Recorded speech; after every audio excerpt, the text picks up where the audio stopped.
এ পর্যন্ত ৩,৮৪০.৫৫ কোটি টাকা ব্যয়ে ২,৯৮,২৪৯টি ভূমিহীন, গৃহহীন, অসহায় ছিন্নমূল পরিবারকে পুনর্বাসন করা হয়েছে।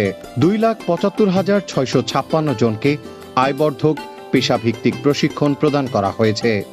১,৩৮,৭১৮টি পরিবারকে ঋণ প্রদান করা হয়েছে।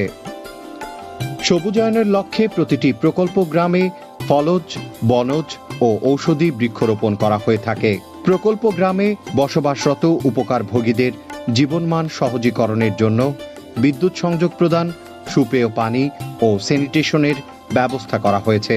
সম্পূর্ণ বাংলাদেশ সরকারের অর্থায়নে প্রথম পর্যায়ে আশ্রয়ণ প্রকল্পে জুলাই ১৯৯৭ থেকে জুন ২০০২ মেয়াদে ৩০০ কোটি টাকা ব্যয়ে ৪৭,২১০টি এবং পরবর্তীতে উক্ত প্রকল্পের ধারাবাহিকতায়